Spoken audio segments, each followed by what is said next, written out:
What's up, everybody? It's Man of Low Moral Fiber here. My name's Luke, and I'd recently made some videos on what I thought to be the most disappointing, surprising, and game-changing weapons in Borderlands 2. Now, I'll leave those videos linked in the description in case anyone is interested in those videos, but in the comment section of at least one of those videos, someone had asked what I thought to be the most fun weapon in Borderlands 2. Now, this particular question is obviously very subjective, and will have a different answer depending on someone's particular playstyle or set of preferences.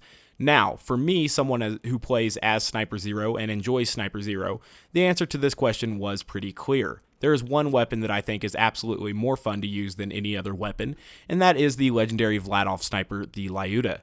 This particular weapon is extremely powerful. It has a very high damage, especially considering the fact that it has the special effect of shooting 3 pellets after a certain distance. If we come up here, we can see that these 3 pellets all came out of the same shot. And you can see here that there's actually multiple bullet decals in that one. So at a certain distance, you can land multiple critical hits on one enemy. And so that distance from the testing decoy is about right in the threshold of this door, and you can hear multiple bullets hitting him at once here. And you'll notice the 20k or so that I'm doing now is a lot more than the amount of damage I'll do if I'm right here next to him. You can see that that's a lot less damage. And so that's one of the things that makes the weapon fun to use right off the bat, is trying to find the distance at which the weapon will be most effective. Now, even adjacent to an enemy, though, it's still extremely effective and still a top tier weapon in the game. Even if it didn't have that special effect, it would still be very powerful, and that's just one of the things that makes it extra fun. Beyond that, the weapon has a very high fire rate for sniper rifles. I have it here with the damage accessory, and it has a fire rate of 5.7. If you had it with the fire rate accessory, that could be a little bit higher. The reload speed's not bad at 3.1. That's the same as a Pimpernel with these particular set of parts and accessories. And the magazine size is 27, which is absolutely huge.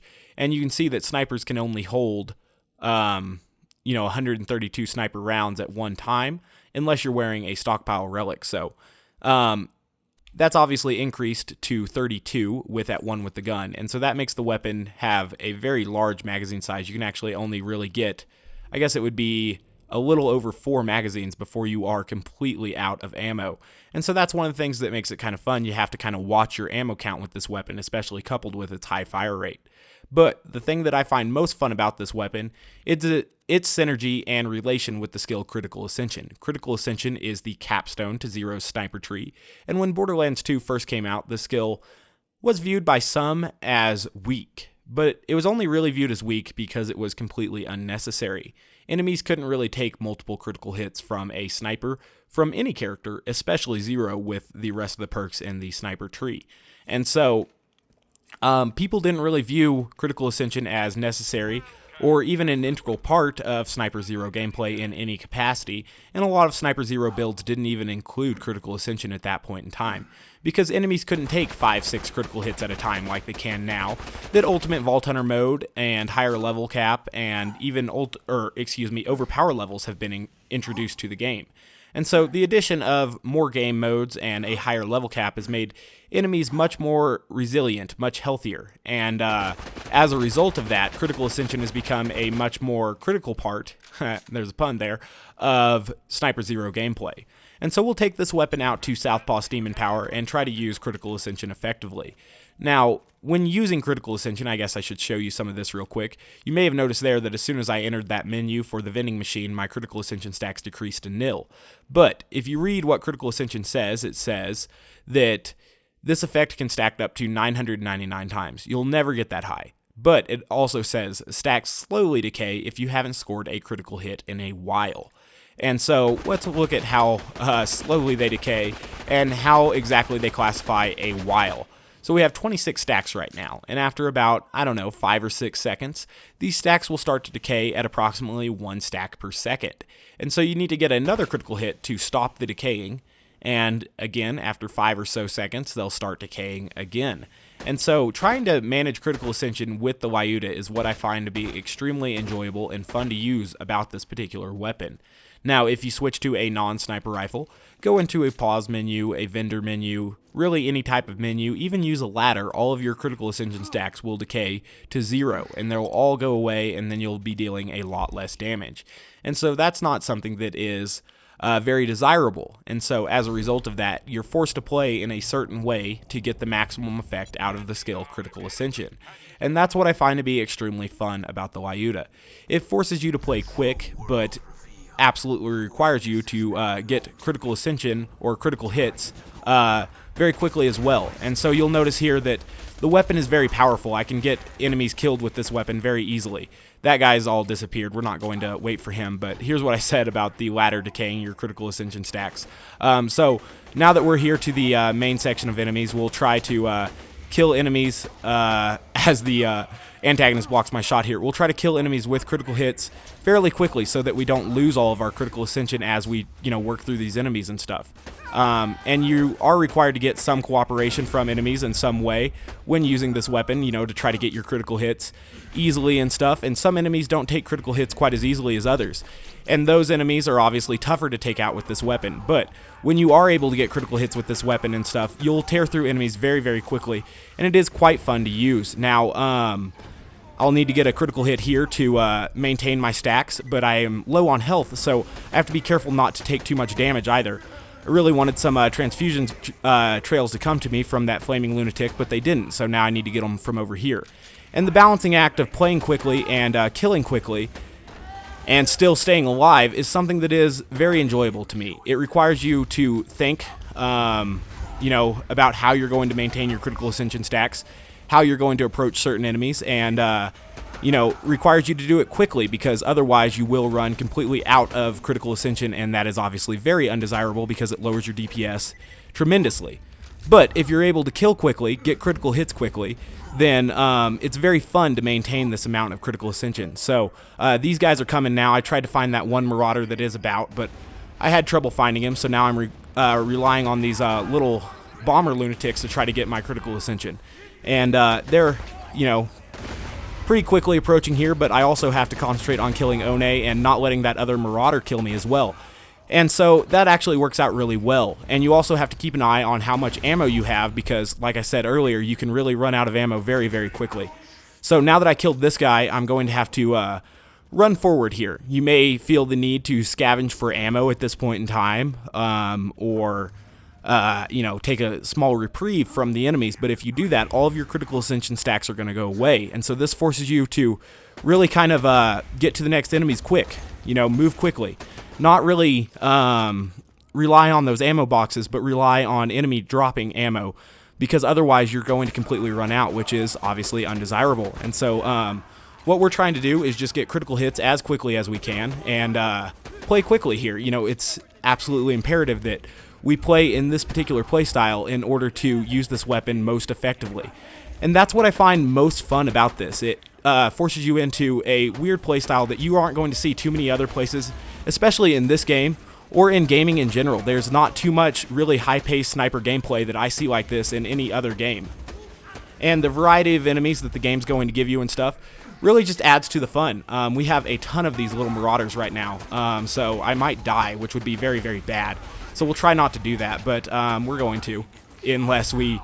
Oh man, we made it out, so that was good. But yeah, so it forced me to move quickly like that because I want to try to maintain my Critical Ascension, but it threw me into a dangerous scenario. People often view sniping as something that you do from across the map, not in danger at all, very stealthily. But if you do it this way, it's more effective, in this game at least. And so that's something that is strange. It's something that I find fun. It's very counterintuitive. It's something that, is unexpected, and because of that, is enjoyable. It's something that you don't expect to find, and the result is extremely enjoyable because it does do something that you maybe didn't expect. And so we got to kill this guy here quickly because he'll cause fire damage over time to us. And then we got to kill that guy there with our deception shot. Otherwise, his shield is going to get in our way, and now we're going to die. Oh, nope, we made it out. That fire damage over time didn't quite kill us, but it got close. So now we need to kill these two guys before they really get shots on us because we didn't have any health there from that stupid barrel. So now we got to kill these guys, and they're charging at us, and there's changing elevation and stuff, so you got to kill them when you get a chance. And these guys are going to force me to back up, get further from the next enemy and stuff, and further from where I can get my next Critical Ascension stack. And so I have to wait for that grenade, but now I'm really pressed for time, except these guys are coming at me, so that's helping me a little bit. But I don't want to wait too long before my next critical hit, because obviously it could cause me to run out of Critical Ascension, and that's something you don't want. So we'll keep trying to get quick critical hits here, and keep trying to kill enemies quickly and stuff. So that's what we're doing here. But you can get into some tough situations, you know, obviously, when enemies have the advantage on you and you're trying to move super quickly, maybe not being as cautious as you otherwise would be. And so when you get all of these critical hits, it's definitely something that is very enjoyable and very rewarding. The feeling of satisfaction you get from killing enemies in this way is fun. It's something that you don't really see in too many other spots. And so now we're going to try to kill, these guys here without dying. So we'll see how it goes. And when the game does things like this, a very long, drawn-out entrance for these enemies, it's somewhat irritating in a sense, because you're trying to get critical hits as quickly as you can, and you can't do that on these guys. Alright, so I got a critical hit there to kind of stop the bleeding, and that's good. Got a couple critical hits on Roof here, and that's good as well. Alright, so now I'm going to move and try to flank this Tyrant and get a critical hit on him. And so moving through an entire map like that, feeling very forced to immediately get as much Critical Ascension and stuff as you can, and try to maintain your stacks, it's exhilarating in a sense. You feel satisfied after you finish a particular challenge like that. And using the Lyuda in that way is something that I find to be absolutely the most fun singular weapon to use in Borderlands 2.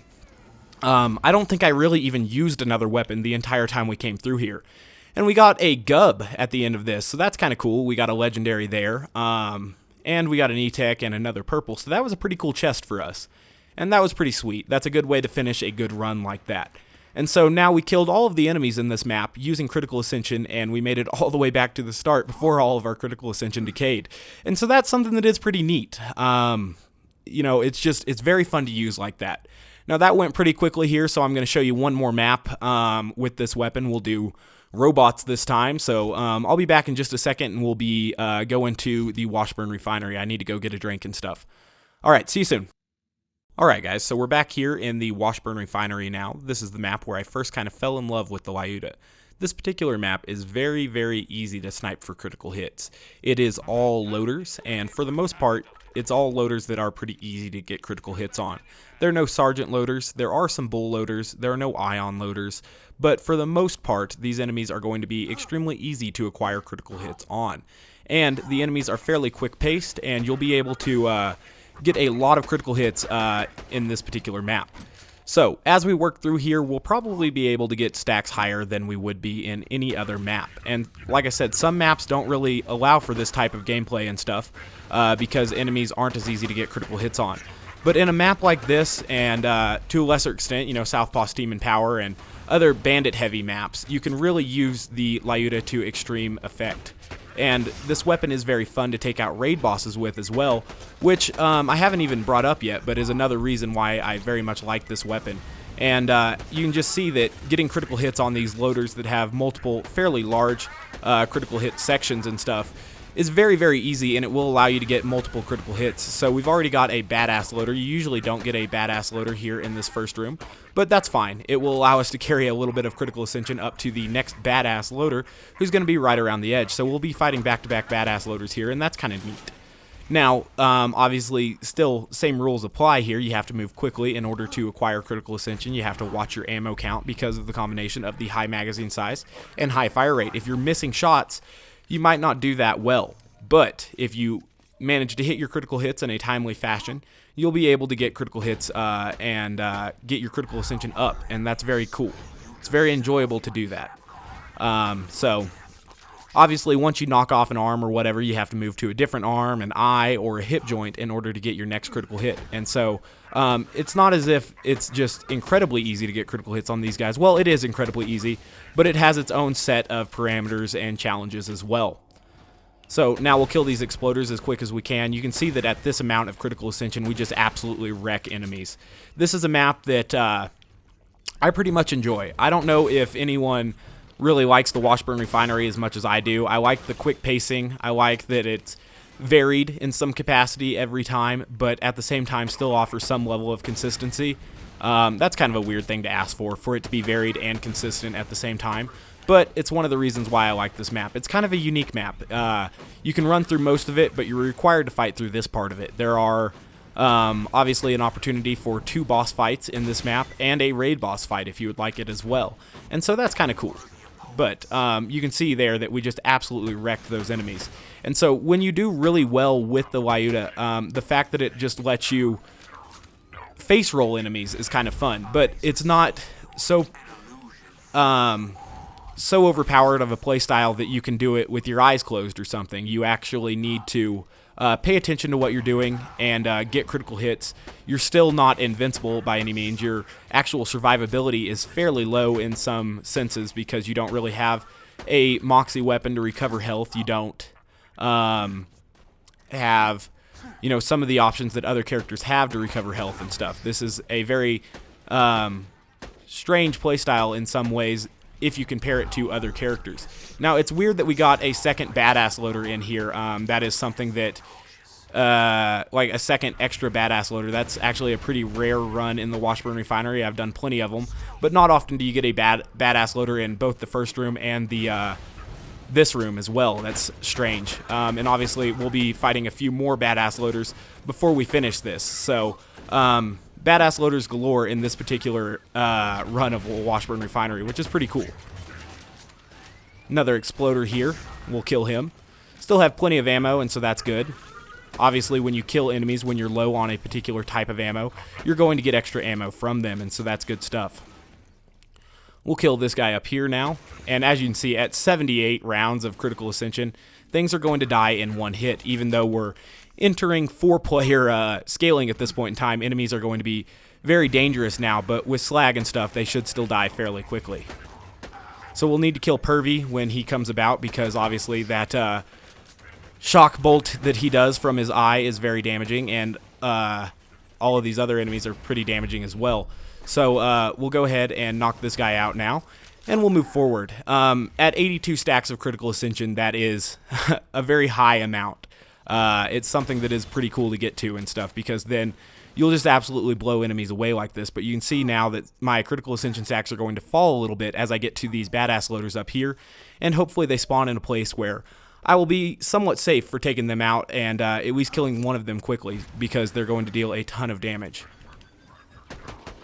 Alright, so they both spawned over there, which is kind of good, but hopefully we'll be able to kill this one in a couple shots here, and now we can get to this one up here, who is a little bit higher. I would love for him to jump down, but he's not doing that yet. I can't waste all my ammo trying to shoot him up there, but I can't take an incredible amount of time or all of my Critical Ascension is going to decay. So I got to get critical hits on him fairly quickly here. There we go. And so now Pervy's going, or excuse me, Hurley is going to spawn, and we're going to try to kill Hurley very quickly as well. When you're trying to play like this and a cutscene comes and you know your Critical Ascension stacks are decaying, it irritates you a little bit, makes you a little bit uneasy. And so that's something, you know, that's also just kind of fun to play with, fun to enjoy and stuff. So we only have 18 stacks of, or rounds of ammunition, so hopefully we're able to wear through his shield pretty quickly here. And now getting the next critical hit on him is kind of difficult once his arms are gone. So we were able to do that. We're still above 60 stacks of ammunition. There are 2 enemies left, I believe. Maybe 3. I think it's just 2. And so we'll run through this map as well. And so just running a map with this weapon is more enjoyable than any other weapon in my mind. There's just nothing quite like it. And it's, you know, it's very unique. You don't see it in many other games. It's something that I find very enjoyable. And that's why I think that, for me, the Lyuda is absolutely the most fun weapon in the game. So let's see what we got here. We didn't get anything too special. I guess I'll add here at the end of the video a little bit of post-commentary on a dragon and Terramorphous kill as well with the Lyuda. So I'll be back with those in just a moment. Alright, so we've seen how the Lyuda does with mobbing, and obviously it can be a very effective weapon for mobbing. We're going to look at how it is for raiding now. And this here is going to be against Terramorphous and the dragons, like I said just a moment ago, but also Pyro Pete. And so I'm waiting for Terramorphous to come out of the ground here, and I'm going to try to get as many critical hits on Terramorphous as I can. Now this weapon is Zero's best option for killing some of the raid bosses, and it has obviously a lot of synergy with the bee because of the extra projectile that it has that allows for extra bee abuse. And still, I mean, getting Critical Ascension during the raid boss fight is extremely important because then it will raise your damage even higher. And you can see we almost killed Terramorphous in 2 rises out of the ground there, but we'll get him here on this 3rd raise, and we have 47 rounds of Critical Ascension acquired, but we dip down to around 42 by the time that we shoot him again. And so that's pretty good, and now we're going to take a look at how it does against the dragons. Again, trying to get as many critical hits as we can, still abusing the bee, and we're going to kill this particular raid boss, or these raid bosses, depending on how you classify them, very quickly as well. Finding the right distance to get the pellet split against the dragons definitely helps. I didn't do a great job against Helianth there. You should theoretically be able to kill him in 1 magazine, but I messed that up. So we're going to get Brood down. I throw my decoy inside of Brood to try to get the boar on Brood here, and it actually works out very well. And that allows me to kill all of those, or at least a number of those little dragons quickly. And that's important because it allows me to keep my bee shield up. But basically, the Lyuda is really good with boar, not as good as the Pimpernel, but among the best snipers because of the extra pellets that it does have. And so that makes its synergy with boar Zero's mid skill in the sniping tree. What are those calls again? Game changers or something like that? It's right there in the middle of Zero's sniping tree, and it is obviously a very powerful skill that allows Sniper Zero, or Zeros in general, to make certain enemies a lot easier. And even the enemies that it doesn't allow you to completely insta-gib can sometimes be extremely affected by boar in their own right. And so we're going to kill Incinerator here, and then we're going to take this weapon to Pyro Pete. But as you can see, this weapon is not only fun, extremely fun for mobbing, but it is extremely fun for raiding as Sniper Zero as well, and it is among his best options for mobbing in certain scenarios, even the best option depending on how you view it, and it is undeniably the best option for raiding. And so we're going to come here to Pyro Pete. Again, quick look at the skill build. You'll notice that against the dragons I had no points in velocity for them. I didn't show it, but for Terramorphous I did, and that's to adjust the space at which the split is going to happen. So I knock off Pete's face shield here, and then we're going to kill him in approximately 41 or 40 seconds-ish with the Shock Lyuda. And so the fact that the weapon comes in all elements definitely makes it usable in many different scenarios. So go ahead and tell me what you guys think is the most fun weapon in the game, and give me a reason why. It helps, you know, if you justify it in some way. But as always, guys, I do thank you very much for watching. I do appreciate it. If you haven't yet taken the time to subscribe, please do so. Like I said, I will leave the other videos I made on surprising, disappointing, or game-changing weapons in the comments. But one more time, thanks for watching, and I do hope to catch you next time. Bye, guys.